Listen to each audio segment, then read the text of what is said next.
अस्सलामुअलैकुम। मोहम्मद अज़हर सिद्दीक अपने programme match views के साथ हाजिर खिदमत है। अब दाद हुसैन शहजाद साहब के साथ गुफ्तगू शुरू हो तो पता ही नहीं चलता कि वक्त का पता नहीं चलता, वीडियो इतनी लंबी हो जाती है। लेकिन वो यानी मैं बेहतरा हो जाती है इस गुफ्तगू में। हकायक मेरे लिए भी बड़े ऐसे हकायक हैं और इनको जुबानी याद रखना बाकायदा एक किताब है हिस्ट्री की। अगर देखें अपने ही तर्ज की हिस्ट्री की एक किताब है। इमदाद साहब, पिछले प्रोग्राम में तो बात हमने स्टार्ट की थी मरियम में, लेकिन मरियम से आप वो जो गुंडों, बदमाश, हूलिगन्स, जो जो मेरे मुल्क के टैक्स चोर हैं, उनकी तारीख सारी आपने बड़ी बता दी। लेकिन जो ख़ास तौर पर मरियम नवाज़, माज़रत के साथ बड़ा अफ़सोस होता है, लोग दुःख इज़हार करते हैं कि मेरे से आपका नाम क्यों नहीं लिखते? मरियम सफ़दर अवान। वो जो आपको पता है घर-दामाद बेगम जो हैं, सफदरजमान, जी जी। हाँ, बेगम सफ़दर घर-दामाद है जो 1500 की दिहाड़ी पे ग़ालिबन उनके साथ रहते हैं। मेरा ख़्याल है ऐसा ही है। सुनते रहे ना ये सारी चीज़ों को। ज़रा उनकी एक तो आप ग्वाल मंडी के हवाले से तारीख पुरानी बड़ी जानते हैं, फिर आप लंदन में वो जितना वक़्त रही हैं, आप उसके हवाले से भी जानते हैं। ज़रा मैं चाहूँगा कि इब्तिदा आप पाकिस्तान से करेंगे या आप लंदन से पहले करेंगे? बहुत शुक्रिया अज़हर सदीक साहब, आपके नाज़रीन का भी बहुत शुक्रिया, मुझे देखते हैं, बातचीत करते हैं और पसंद करते हैं। अज़हर सदीक साहब, असल में हक़ाइक़ तो हम कहीं से भी शुरू कर सकते हैं, क्योंकि जो कहानी का जो होता है ना जी, वो क्या कहते हैं उसको, जो बुराई की जो जड़ होती है, वो कहीं से भी उसको आप पकड़ें तो बुराई ही नज़र आती है उसमें। अच्छा, कहानी असल में ये जो चल रही थी ना, ये हम जो मैं आपके गोशगुज़ार करना चाहता हूँ। पहले तो आपने देखे ना कितने ये बेवकूफ़ बनाते हैं अवाम को। आज वो जो ज़रा उस वाक़ये को भी हम अपने पस मंज़र में लेते हैं, कि वो जो कराची में कह रही थी कि हमारे दरवाज़ा तोड़ दिया। मुझे ये बताइए अज़हर हाँ, सिद्दीक़ साहब, हाँ, हाँ, पढ़े हाँ, लिखे हाँ। आदमी हैं और मेरे नाज़रीन भी जो हैं वो अमेरिका में देख रहे हैं हमें, कोई पूरी व क्या दुनिया में कहते देख रहे हैं, हैं एडवांस पूरी कंट्रीज़ में देख रहे हैं। मुझे बताएँ, आजकल जो मरियम सफ़दर अवान साहबा ने ये कहा था, मैं वहाँ से इसलिए शुरू कर रहा हूँ, फिर मैं आऊँगा वो सर्जरी पे। वो जो छोटी-सी हाँ। सर्जरी, छोटी-सी हाँ कर दे। अच्छा, हाँ अच्छा, जी, अच्छा, उस अच्छा, पे अच्छा, हाँ राज़ जी। राज़ राज़ उगलने लगे आप। जी, तो ये पहले ये ज़रा मुझे, मैं बड़ा हैरान था, मैंने कहा कोई ऐसा प्लेटफ़ॉर्म हो जिसमें हम ये बात कर सकें। कहते हैं दरवाज़ा तोड़ दिया, आज तक चीखती हैं जी हमारे घर का कमरे का दरवाज़ा होटल का। मुझे ये बताएँ अज़हर सदीक साहब, आप पीसी होटल, आप आजकल अल्लाह देते कि होटलों का रिवाज तो है नहीं।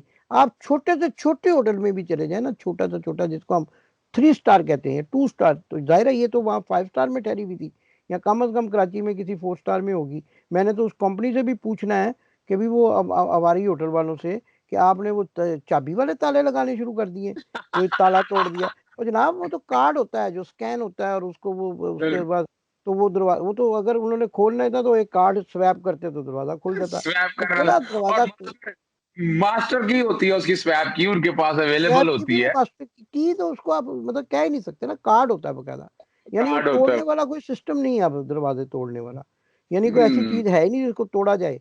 ठीक है जी, हाँ, उसका डिकोड करें, कुछ कोड करें। देखे ना उन्होंने आस-पास रखे होती हैं करचे-छरचे जिसको कहते हैं, शामिल बाजा, मुलाज़िम ज़ाती, वो सियासी मुलाज़िम भी। वो आपको पता है ये जब निकलती है ना तो अपने साथ वो कैमरे-शैमरे जैसे हम लेकिन सर अपना मैं तो ये हैरान हूँ कि इतनी एडवांसमेंट आ चुकी है, बच्चे को आप मोबाइल पकड़ा दें। देखिए आप कभी, मैं तो रमज़ान काफ़ी होटलों में ठहरा हूँ, कभी आपकी अगर की चल ना रही हो ना तो आपको रिसेप्शन पे जाना पड़ता है, और वो बिल्कुल वहाँ ऐसा से ही कोड डिकोड करते हैं, फिर एक कोड कोड लगाते हैं, फिर चार्ज वो अब करते हैं वो तो थोड़े चार्ज कर छेनी वाला, थोड़े छेनी से कौन तोड़ता है नहीं, नहीं, असल में वो बता गलत दिया उन्होंने। असल में बता गलत दिया, वो मोहम्मद बूटा का होटल ही था। मोहम्मद बूटा उर्फ अवारी होटल था। वो हाँ मोहम्मद जी। बूटे के होटल में वो तारा ठीक छैनी, है, तो फावड़ा देखिए मैं मोतरज़ हूँ, आप मोहम्मद बूटे का आप नाम ना लें। मोहम्मद बूटा तो पाकिस्तान का दीदार और अच्छा, गैरतमंद अच्छा, इंसान हाँ, निकला। हाँ, वो अल्लाह हाँ, देता हाँ। कहने, अल्लाह देता, अल्लाह देता, अल्लाह देता, ग्वाल मंडी वाला, अल्लाह देता या ग्वाल मुश्ताक मंडी वाला। या मुश्ताक चीनी कह देते हैं। हम मुश्ताक चीनी कहने, मुश्ताक चीनी का होटल था जिसमें चाबी लगी वारी, पता नहीं क्या बकवास। मैं तो सुन के तो यहाँ सर पकड़ लेता हूँ कि अच्छा, लोग टीवी वाले भी चला रहे हैं, मीडिया चला रहा है, मीडिया को पता कि चाले होते ही नहीं अब तो। अब तो भाई काछा चले छोड़े, लंबी बात हो जाएगी। ये बात हुँ, करते हैं जी, ये सर्जरी वाला क्या मामला है। अच्छा, ये कहती हैं जी वो छोटी सी सर्जरी में इजाज़त दे दी जाए। अच्छा, आपको ये बताएं कि वो सर्जरी है क्या।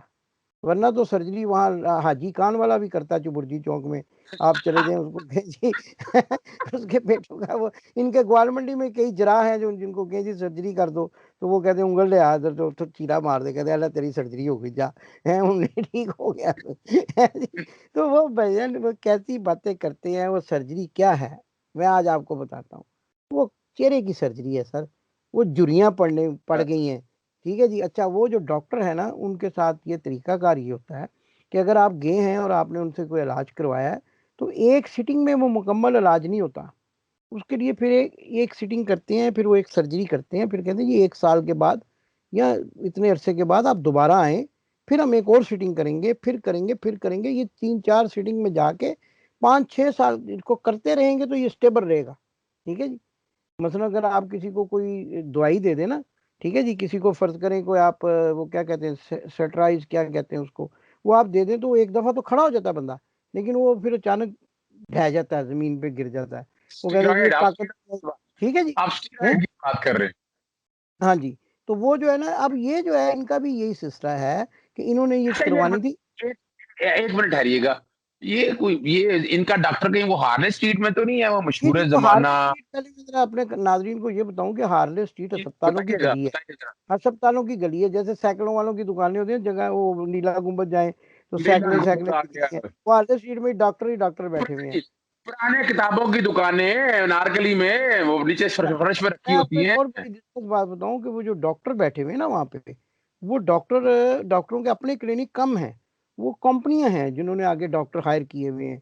वो मतलब जो हार्ले स्ट्रीट क्लिनिक जिसको हम कहते हैं, जहाँ बेगम कुलसूम नवाज़ शरीफ साहबा का इलाज हुआ था, वो भी एक कंपनी है। उन्होंने फिर आगे डॉक्टर रखे हुए हैं, वो आते हैं, कंसल्टेंट आते हैं, वो विज़िट करते हैं, वो जो उसको हम कहते हैं जी, वो अपना प्रोफ़ेसर्स होते हैं, वो ये तो वहाँ पर इनका जो है ना एक वहाँ वो अच्छा वो हार्ले स्ट्रीट 2 चीज़ों के लिए मशहूर है सर। एक तो वो कैंसर के इलाज के लिए, जिन दिनों बेगम कुलसूम साहबा वहाँ थीं, उसी दिनों डॉक्टर आसिफ बुखारी की बीवी भी थी और वो इंडियन अदाकार इरफान भी वहीं था। दूसरा वो कॉस्मेटिक सर्जरी के लिए, अब उसको क्या कहते हैं नया नाम उसका, उसके लिए भी वो मशहूर है। आप यानी उसको इसी तरह ही समझ लें कि जिस तरह आप लाहौर के पानी वाला तालाब पे जाएँ तो डेंटल सर्जन सारे डेंटल सर्जन ही बैठे हुए एक लाइन में। तो वो कॉस्मेटिक सर्जरी की एक लाइन है जो वहाँ बैठे हुए हैं, ठीक है जी। तो वो उसको उन्होंने कहा कि जी आपकी जो है ना अब जो दोबारा की अगले साल 2 साल या साल के बाद की अपॉइंटमेंट है, अगर आप यहाँ ना आए, तो अगर आप मरियम साहबा यहाँ ना आई, तो आपका जो चेहरे का हाल होगा ना उसके हम ज़िम्मेदार नहीं हैं। एग्रीमेंट है ना सर, पैसे दिए हुए ना इन्होंने उनको, मतलब एक सही। आपने पूरे कोर्स के पैसे दिए हुए ना, तो अब वो डॉक्टर ने तो अपनी स्किन सेव की है ना।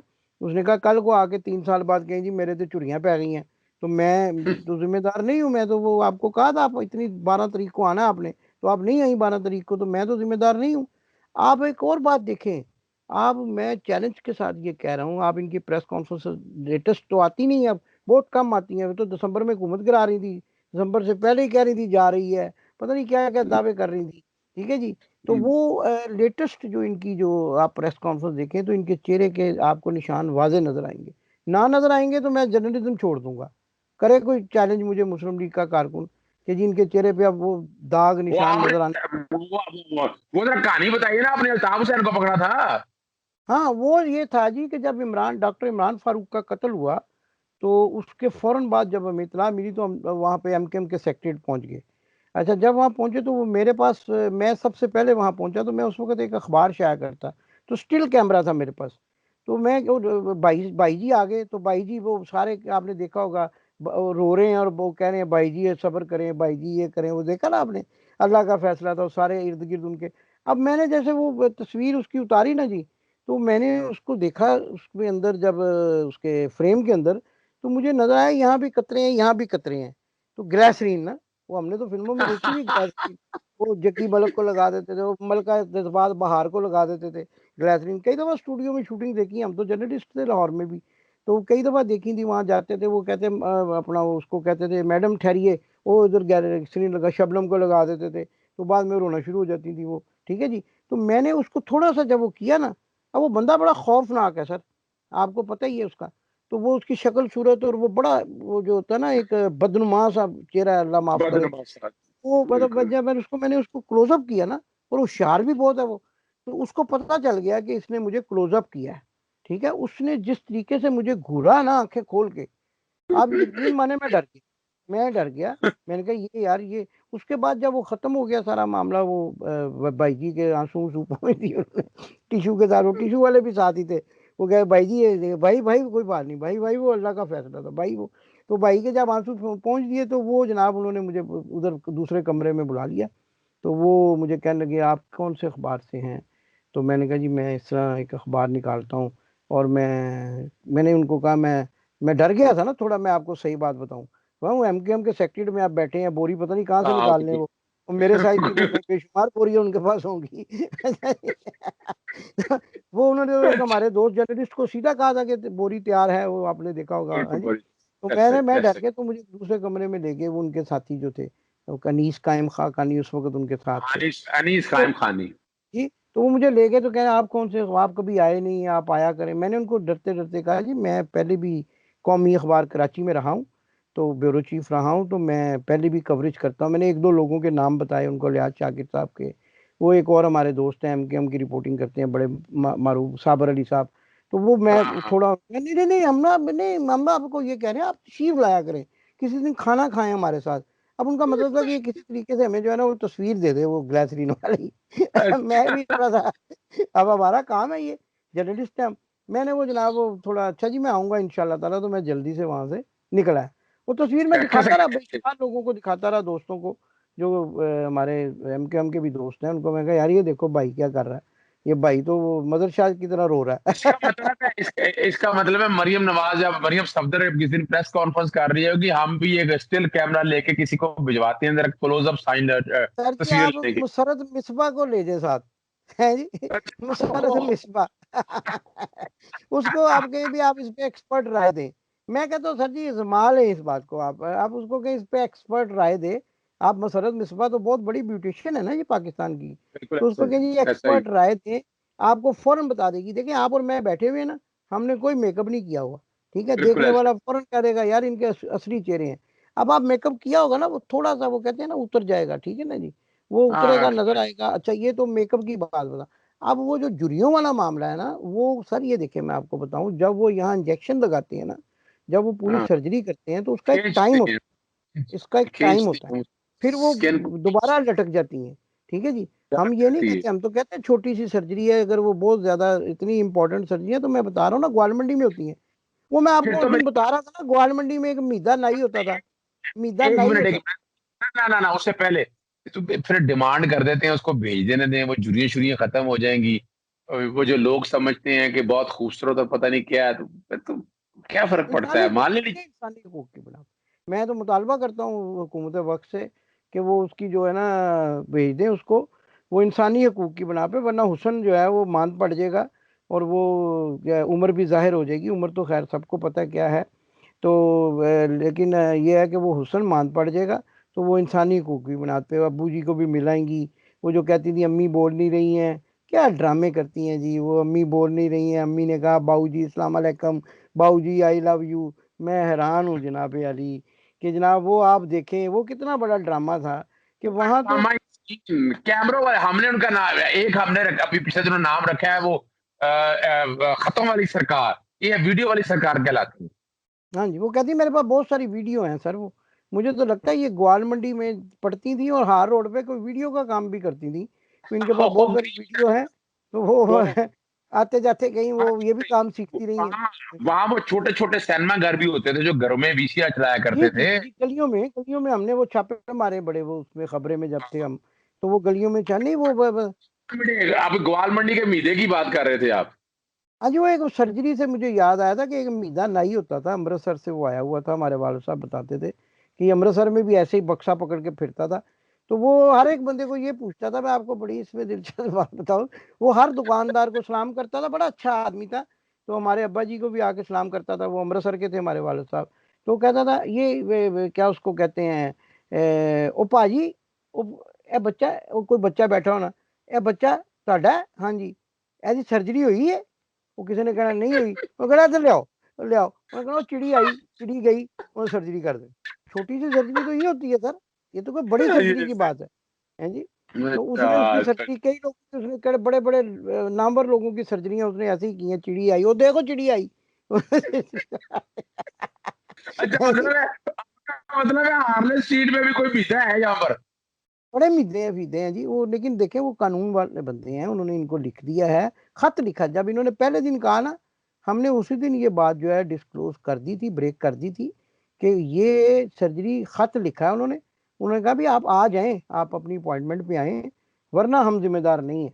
वरना फिर हो सकता है दोबारा से वही प्रोसीजर करना पड़े, और वो बहुत मुश्किल हो जाता है। एज के साथ साथ तो हर दफा तो आप ऑपरेशन नहीं कर सकते ना, तो वो तकलीफ बढ़ जाती है, उसके अखराजात बढ़ जाते हैं, बड़ी चीजें हैं। अब ये इसलिए तड़प रही हैं, ये इसलिए तड़प रही हैं कि टीके लवाने, टीके, ठीक है जी, अखा दे तले टीके लवाने। चलिए, आपने तो बड़ी बात, असल में तो आपने इमदाद साहब बड़ी बात कर दी, आपने हिस्ट्री भी बता दी, सारी चीजों को भी सामने रख दिया। अ, क्या ये कैप्टन सफदर से खुश हैं अपने तौर पर? अगर पूछा जाए, कैप्टन का लफ्ज हटा दें, इस लायक नहीं है मैं कि इस आपको बंदे एक के बड़ी, तो जी साथ। फिर मैं आपको एक बड़ी जबरदस्त बात बताता हूँ, आप मुझे बताएं। सारे दोस्तों से भी मेरा ये सवाल है। मैंने 29वें रमजान से लेकर तो मौत तक बेगम कुलसूम नवाज साहबा के हार्ले स्ट्रीट अस्पताल के बाहर से रिपोर्टिंग की, ठीक है जी। दुनिया का हर बंदा वहां आया है, हत्ता कि इन्होंने टिकट भेज भेज के, आसमा शराजी हमारी जर्नलिस्ट साथी हैं, ताउला कासमी, ख्वाजा आसफ, हर बंदा वहां आया है। आप मुझे बताएं जी कि कैप्टन सफदर क्यों नहीं आया? ओहो। क्यों नहीं आया? हम्म। बेगम साहबा ने मना किया हुआ था कि ये मेरे जनाजे के सामने, मेरी जिंदगी में मेरे सामने ना आए। सही सही, इसीलिए ये नजर नहीं आप आता बताएं, था। मैं सवाल करता हूँ अपने दोस्तों से भी, जो कि क्यों नहीं आया कैप्टन सफदर। ये हम नाज़रीन के लिए भी सवाल छोड़ते हैं। ये हाँ बड़ा जी। अच्छा एक सवाल बड़ा अहम उठाया है इतने दिन कि बेगम तो साहबा वहां बीमार रही हैं, क्या इनके पास पैसे नहीं थे? कैप्टन सफदर साहब के पास, या तो फिर एक सवाल हमारे जहन में आता है कि उनके पास टिकट के पैसे नहीं थे, जैसा आपने बताया 15,000 की नौकरी करते हैं, तो हो सकता है उनके पास नौकरी करते हैं। कतर एयरलाइन की बिजनेस क्लास का टिकट ना हो, ठीक है जी, या तो ये है, और वो आ नहीं सके हैं जी। फिर तो उन पे अफसोस, और उनके साथ इजहार अफसोस किया जा सकता है कि गरीब आदमी है जी, तो बेचारा नहीं आ सका। मानसरी वो जो है हीरो है जी, मानसरी हीरो जो है नहीं आ सका, हरीपुरी हीरो है जी। तो लेकिन ये देखें कि इतने अमीर घराने का दामाद है, उसकी सास बीमार है, और मैं बता रहा हूँ कि हर किस्म का बंदा है। आप देख रहे हैं, मैंने नाम लिए, आप देखें नाम, कौन बंदा। अच्छा, जिस, बड़ा जबरदस्त सवाल आपने, इमदाद साहब आपने बड़ा जबरदस्त सवाल उठाया, और ये नाज़रीन आपके सामने भी सवाल रख रहा हूँ कि क्या वजह थी। एक सवाल, और बड़ा अच्छा सवाल उठाया है कि सफदर जो आज हीरो बनता फिर रहा है, तो वो क्यों नहीं गया? आपकी यानी जब सास की लंदन में तीमारदारी के लिए। सांस की बीमारी करने के लिए क्यों नहीं गया, इसका आपके किसी के पास जवाब हो, शवाहिद हो, या कोई बात हो, तो जरूर शेयर किया जाएगा हमसे। इमदाद साहब, चूंकि प्रोग्राम हमारा काफी लंबा हो गया है, काफी लेंथी हो गया है, आपको दोबारा मैं तकलीफ दूंगा और इश्यूज पे और बातों पे, यानी कतरी, जो खास तौर पर जो कतरी कारीगरी है ना, उस पे अलग आपसे बात करेंगे। अभी आप इजाजत दीजिएगा। अस्सलाम वालेकुम, खुदा हाफिज, और पाकिस्तान जिंदाबाद।